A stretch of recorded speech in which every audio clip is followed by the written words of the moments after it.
میر تقی میر کی یہ تیسری غزل ہے جو بی اے پارٹ فرسٹ کے لیے ہے غزل کے پیپر میں۔ شاعر کہتا ہے کہ اشک آنکھوں میں کب نہیں آتا، لہو آتا ہے جب نہیں آتا۔ اشک کہتے ہیں آنسو کو، اور آنکھوں میں کب نہیں آتا، اس کی بجائے تسمیہ اس شعر میں بتائی ہے۔ یہ شعر سادگی، روانی اور سلاست کی بہترین مثال کہی جا سکتی ہے، اور اس میں شاعر نے اپنے شدت غم کا اظہار بڑے والہانہ انداز میں کیا ہے۔ شاعر کہتا ہے، اس حقیقت سے آشنا کرا رہا ہے کہ مجھ پر محبوب کی جدائی کی وجہ سے جو کیفیت طاری ہو رہی ہے، جو غم اور درد کی جو تکلیفیں جو مجھ پر پڑ رہی ہیں، ان تکالیف کی وجہ سے میرے آنکھوں میں بے اختیار آنسو آ رہے تھے، اور وہ آنسو آتے آتے ایک حد یہ آئی کہ وہ آنسو سوکھ گئے اور ختم ہو گئے۔ اب اس کے بعد جب جسم میں پانی نہیں رہتا تو خون رہتا ہے، تو شاعر نے کہا کہ اس شدت غم کی وجہ سے جو میرے آنسو نکل رہے تھے وہ آنسو سوکھ گئے ہیں، اب اس کی جگہ پر خون نکلنے لگا ہے، میری آنکھوں سے خون کے آنسو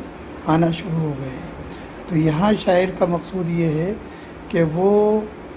اپنے محبوب سے جدا ہو کر اس قدر اس کو یاد کر رہا ہے، اتنا تڑپ رہا ہے کہ اس کی جدائی کی وجہ سے اس کے آنکھوں سے مستقل آنسو آ رہے ہیں۔ پہلے وہ آنسو پانی کے ہوا کرتے تھے، وہ آنسو اب ختم ہو گئے ہیں، تو اس کی جگہ خون کے آنسو نے لے لی ہے۔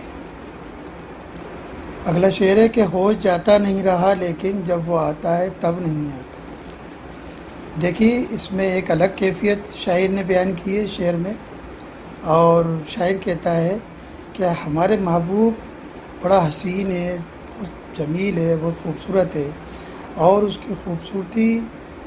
چونکہ عاشق کے دل میں محبوب کا جو حسن و جمال ہے وہ اس طرح اس کو گرویدہ کرتا ہے، اس قدر اس کو محو نظر بنا دیتا ہے، یا اس کو اس قدر گرفتار کرتا ہے اپنی محبت میں کہ وہ جب محبوب کو دیکھتا ہے تو مختلف قسم کے خیالات اس کے دماغ میں آتے ہیں۔ وہ سوچتا ہے کہ محبوب کو دیکھوں گا تو اس سے یہ کہوں گا اور یہ بات کہوں گا، لیکن وہ اپنے جیسے ہی محبوب اس کے سامنے آتا ہے اپنے ہوش و حواس کو کھو دیتا ہے، کیونکہ وہ اس کی محبت میں اور اس کے حسن و جمال میں ایسا کھو جاتا ہے کہ اس کے ہوش اس کے اندر باقی نہیں رہتے۔ اسی کیفیت کا اظہار شاعر نے کیا ہے کہ ہوش جاتا نہیں رہا لیکن میں دنیا والوں سے بڑا باہوش ہو کر باتیں کرتا ہوں، گفتگو کرتا ہوں اور باشعور نظر آتا ہوں، لیکن جب محبوب کے سامنے آتا ہوں تو ایسی کیفیت مجھ پر طاری ہوتی ہے کہ میں پھر اپنے ہوش و حواس گم کر دیتا ہوں اور اس سے میں بات ہی نہیں کہہ پاتا جو میرے دل کے اندر ہوتی ہے۔ اگلا شعر ہے کہ صبر تھا ایک مولی سے ہجراں، سو وہ مدت سے اب نہیں آتا۔ شاعر کہتا ہے کہ عاشقوں کے لیے صبر ہی سب سے بڑی چیز ہوا کرتی ہے، کیونکہ وہ اپنے محبوب سے جدا رہ کر اس کی تڑپ میں اور اس کو یاد کر کر کے وہ اتنا روتا ہے، تڑپتا ہے کہ اس کے پاس یہ صبر ایک چیز ایسی ہوتی ہے جو انسان میں ہمت اور طاقت دیتی رہتی ہے، اس کو تقویت پہنچاتی رہتی ہے۔ لیکن شاعر یہ کہہ رہا ہے کہ ایک عرصہ دراز تک تو ہم نے جو ہے محبوب کے آنے کا انتظار کیا، اور یہ صبر ہمارا ساتھ تھا کہ محبوب ضرور آئے گا، لیکن وہ ہجر، وہ جدائی کی تنہائی کا جو دوست تھا ہمارا، صبر تھا، وہ صبر بھی، اس کا بھی دامن ہمارے ہاتھ سے چھوٹ رہا ہے، یعنی چھوٹ گیا ہے۔ سو وہ مدت سے اب نہیں آتا، ایک مدت ہوئی، ایک وقت ہوا، ایک عرصہ ہوا کہ اب وہ صبر بھی ہمارا ساتھ چھوڑ رہا ہے، یعنی محبوب کے آنے کی جو امید تھی وہ ہمارے دل سے جاتی رہی ہے۔ اسی لیے شاعر نے صبر کو مونی سے ہجرا بتا کر ایک نیا انداز شاعری میں پیدا کیا ہے اور اپنے کلام میں پیش کیا ہے، اور یہی سادگی، یہی سلاست میر کے کلام کا خاصہ ہے۔ اگلا شعر ہے کہ دل سے رخصت ہوئی کوئی خواہش، گریا کچھ بے سبب نہیں آتا۔ شاعر کہتا ہے کہ انسان کے کے اوپر اگر جو کیفیت طاری ہوتی ہے، چاہے وہ غم کی کیفیت ہو یا خوشی کی کیفیت ہو، وہ اس کیفیت کا برملا اظہار اس کے آنسوؤں کے ذریعے سے ہوتا ہے۔ تو شاعر نے یہ کہنا کہ وہ اگر رو رہا ہے، تڑپ رہا ہے، آہو فغاں کر رہا ہے، یعنی گریہ کہتے ہیں رونے کو، اگر محبوب کی یاد میں اگر عاشق رو رہا ہے تو اس کا کوئی نہ کوئی سبب ضرور ہے، اور وہ سبب کیا ہے کہ دل سے کوئی نہ کوئی خواہش، کوئی آرزو وہ رخصت ہو گئی ہے، اسی کی وجہ سے جو ہے اس کو بے اختیار رونا آ رہا ہے اور وہ تڑپ رہا ہے اور گریہ ازاری کر رہا ہے۔ یہی وجہ تسمیہ شاعر نے اس شعر میں بتائی ہے کہ دل سے ہمارے وہ جو آرزویں تھیں، تمنائیں تھیں، خواہشات تھیں، وہ اب رخصت ہو گئی ہیں، شاید اسی کی وجہ سے جو ہے یہ رونا اور یہ گریہ ازاری ہم کر رہے ہیں، تڑپ رہے ہیں۔ تو شاعر نے یہاں اپنے درد و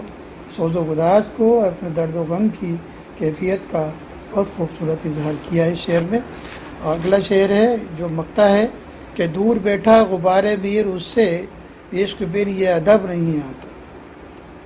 تو میر تقی میر اپنے یہ رنج و ملال کی کیفیت کا اظہار کرتے ہوئے شاعر کہہ رہا ہے، ساتھ میں اپنے عشق کی اس کیفیت کا اظہار کر رہے ہیں کہ میرے سلیقے سے میری نبی محبت میں تمام عمر میں ناکامیوں سے کام کیا۔ میر نے دوسرا شعر اسی مضمون پر کہا تھا، اور یہاں بھی اسی موضوع پر یہ بات کہہ رہے ہیں کہ دور بیٹھا غبار میر اس سے، یعنی محبوب کا قافلہ نکل رہا ہے اور محبوب جا رہا ہے، اور عاشق اپنے دل کو تھام کر اس غبار سے دور بیٹھ کر اس کو صرف تک رہا ہے اور دیکھ رہا ہے۔ تو یہ سلیقہ مندی اور یہ محبت کی یہ کیفیت بغیر عشق نہیں آ سکتی۔ شاعری کہہ رہا ہے کہ بغیر عشق بن یہ ادب نہیں آتا، یعنی یہ سلیقہ، یہ ادب بغیر عشق نہیں آ سکتا تھا۔ جس کی جو یہ کیفیت ہم پر طاری ہوئی اور اس کے باوجود بھی ہم باہوش رہے اور محبوب کے قافلے کو دور اس کے غبار کو تکتے رہے، یہ سلیقہ ہر ایک میں نہیں حاصل ہو سکتا اور یہ ہر ایک کو نہیں مل سکتا۔ لیکن عاشق کے اندر اس طرح کی کیفیت کا پیدا ہو جانا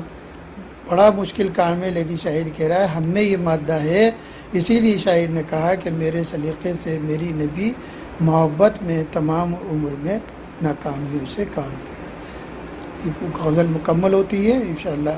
آئندہ غزل اگلے لیکچر میں آپ کو اس کی تشریح کریں گے۔